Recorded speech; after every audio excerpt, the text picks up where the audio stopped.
Yo, what's up, everybody? It's Danny, and we're up here in the plant lab. Haven't really put anything out for a while, so you can see that the tomatoes and peppers are taking off. Even the onions are starting to look, a lot better, a little bit thicker. And then we also have some tomato seedlings that are coming up over here. We put these guys under the cheap Amazon LEDs, but I think they're going to do just fine. We've got succulents over here, some more onions, looks like some basil and lettuce. So what the plan is today is to get the peppers and tomatoes planted out, and then we're going to, so what I'm going to go do is get some root pouches and root maker bags filled up with some soil, and then get these guys transplanted out. So we're going to get working on that, and then we'll keep you updated with the process and a little walkthrough of the garden, just so you can see the growth. So it's been, almost a week, and so it's been a huge difference that I've seen so far, especially in the raspberry patch. So we'll take you out there and show you how it's growing. All right, so before we go outside and get everything rolling, neighbors out there mowing, so I just want to show you how green and healthy these tomatoes look.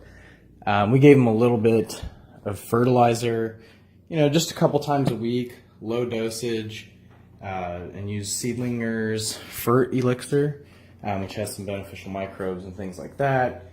And, just being grown under LED, they look really healthy, look, just like the stuff you would get at like Home Depot or, whatever. Maybe a little bit leggy.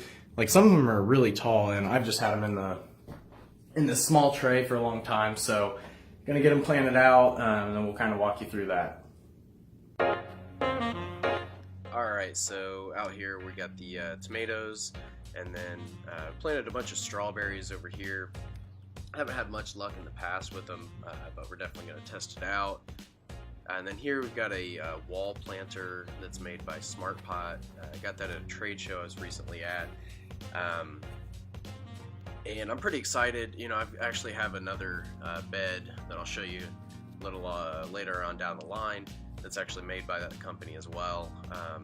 But here we have root pouches, and in that first bed we had some Swiss chard. And here we've got some radishes growing. So the plan here is, I'm almost doing like a root pouch per customer. So I've just been kind of like going through and being like, okay, these are some of the consumables we need to get, like, carrots and lettuce and radishes, spinach that you're seeing here. And, so those sort of things are, what we're kind of looking at this stage in the game, as far as like, just making sure that we're on the right track. And then here we've got leaf lettuce around the edges, and then I think we've got some turnips in the middle of that one. And then again, some more leaf lettuce, and we spread it pretty thick because it's cut and come again, so that should be coming. It's doing great now. This video is actually from about a little over a week ago, so it's kind of just keeping up with making sure to keep everyone updated. Trade show kind of threw me for a loop, and then when I came back I was sick, so I missed a lot of like updates and stuff like that. But here's the trellis that we made for the raspberries, and you can see that raspberries are doing really well, with a higher bricks fertilizer. And then coming over here we've got some turnips, and then you can see that we've got some rogue raspberries growing over the bed, so got to get that cleaned up. But overall the raspberries are growing awesome. I've got a really dense planting, and I went through and pruned everything up, kind of hacked it away. So next step is just to get some supports on, or some plant ties to get the vines on the wire. But other than that, they're doing great. A lot of flowers. And then over here are the onions that they came as starts, so they were kind of already like, not really growing. They were dormant when we got them, but basically just a plant with roots, and it's just keeping up with that, or not keeping up with that, but you know, it's interesting because I didn't have great luck with those type of plants last year, but they seem to be doing great this year. There's Basil, always interested in what's going on in the garden. But coming back over here to the raspberries, you can see just how thick it is through there, and just how much branching and like lateral branches and flowers have come on. So every point that you see where that's a flower, you know, obviously that looks a lot more like a fruit there. So it's starting to form already, and I think the Ann is an early fruit bearing raspberry plant. So we got a ton of production out of it last year, so this year should be even better, especially since we actually pruned it right. Didn't have too bad of a winter, so I think that's what's really contributing to the health and success of the raspberry patch this year. So you know, it's good to see this video now because looking out there, it's a lot thicker. So I was kind of like questioning, I'm like, oh, maybe I should throw some more fertilizer down, but the Higher Bricks fertilizer that we used, which is made in Ohio, is a great fertilizer. It's been really, you know, it had an immediate green up, and obviously it's just a nice, really controlled release because it's still growing really strong right now. So, and then here's the blackberry plant, kind of the start of flowers, and you know, just getting a lot more growth, which I hacked those things away last year, or this winter, and you know, so it's good to see that it's bouncing back. And then over here, this is a different variety of raspberries. This is the Boyne raspberry, and it's a red raspberry, you know, very resistant to diseases, and you know, it was a heavy fruit bearing plant, so that's why I got a bunch of those. And coming over here, this is a pink lemonade currant. So I don't even know how you use a currant, or you know, whatever. I think like pies and you know, jams and jellies and that sort of thing. So it'll be interesting to see how that turns out. Then coming over here in the garlic patch, we've got I had planted some peppermint last year, and it kind of almost looks like it's going to be a mistake just because it's starting to really take over the garden. But you know, it's kind of cool. I know it's going to keep some pests out, so that'll definitely help us out. And then behind it was oregano. Then as you can see here, the garlic is just going crazy. It looks like corn. And then up there, basil, she's ready for the next round. Her and Twiggy are kind of hanging out in the shade. And then you can see the root pouches and the Berger soil mix. And then there's Twiggy chewing on something. So Twiggy's standing by that other Smart Pot product, which is called Big Bag Bed, and it's basically just a fabric raised bed. And then I've got a root pouch version of it right next to that. But root pouches, Smart Pots, and root makers. There's the root makers, root trapper made by Root Maker, and then there's root pouches. So they're all fabric pots, made a little bit differently. Root pouches made with recycled water bottles. That's then spun into a fabric. They're biodegradable. I'm not sure about the Smart Pot. I've just started getting educated on that, I guess you'd say.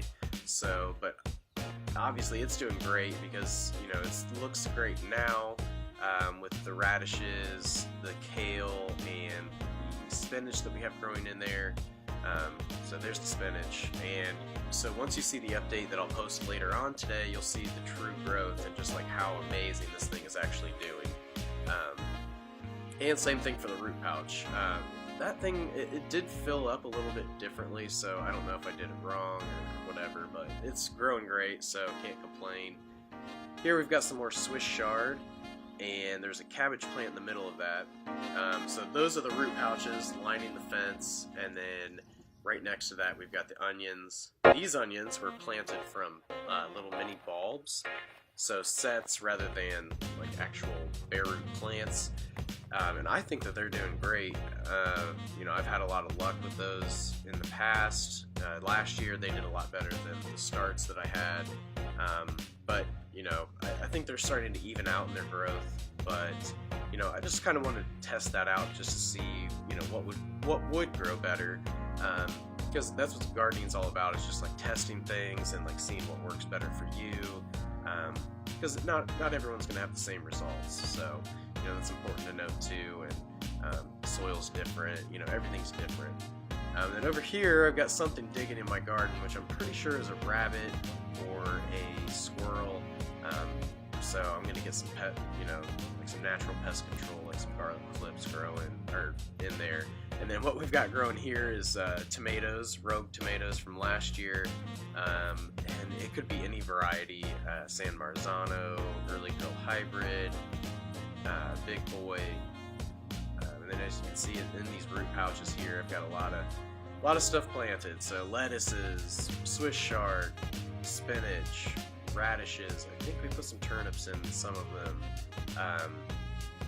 And then as you can see, we have a shit ton of garlic, so definitely not gonna have to worry about running out of that. And then over here we've got the turnips, and then the black thing you see there is soaker hose. And if you watch a video a couple videos back, that's where I actually installed it, and it's just like a drip irrigation system. There's Basil. She's being a good girl, not trying to get into the garden too hard anymore, so that's a good thing. So that's kind of an overview of the garden. As you can see, it's starting to grow pretty strong. So this is kind of, a little bit before all the weeds started hitting. So I was thinking about planting the tomatoes on this day when I did this, but just wanted to kind of harden them off because they were looking a little rough. So ended up planting them out on a different day, but definitely got a lot done on this day by planting some more veggies in the root pouches. So here we're filling up some the root trappers and getting ready to plant the tomatoes, and actually ended up just being veggies. So I'm going to walk you through that.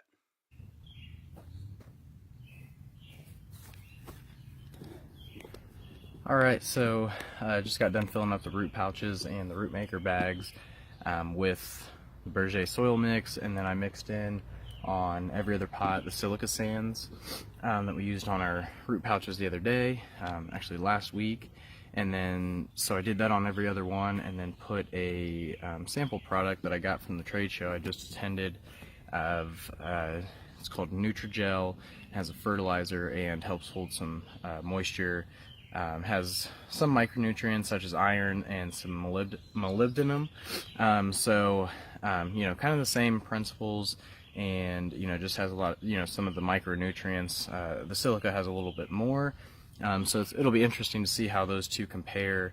And just, obviously I'll have to add some fertilizer in with the ones with just the silica, because it's just the micronutrients. So I'm going to do that, and I'm actually not going to plant the tomatoes today because I think they need to adjust to the light. So I think, I've just had them out here in the sun for a couple of hours. So what I'm going to do is just take them back up in the plant lab, water them, and bring them out tomorrow, maybe for a little bit longer, and then maybe on, I don't know, I might even just plant them out tomorrow or Sunday, maybe, just to be safe. Maybe test them out just a little bit longer tomorrow, starting in the morning. So we'll kind of play it by ear, and then see what happens. But so I really might not end up planting anything. Bring out the peppers for a couple hours. I'll do a little rotation, take the tomatoes back up because they're getting a little wilty, and we'll just go back there, just kind of take you through the garden again from a different angle. And this is the silica product, and used it all up. So that's the silica product. Used it all up, so just put some soil in it. Gonna test it out along with the grow bags, which is kind of, a little strange, but just want to test it out because people actually do grow in 5-gallon buckets. So now, I filled all these up. There's the tomatoes, a little stressed from, there's the tomatoes, a little stressed from the heat. So I'm going to take them back upstairs, maybe just going to have to get the air conditioning units installed, and it's getting a little warm out here, so I'm going to do that, find some more root pouches to put the rest of the soil media mix in, and then we'll pick up a little bit later on.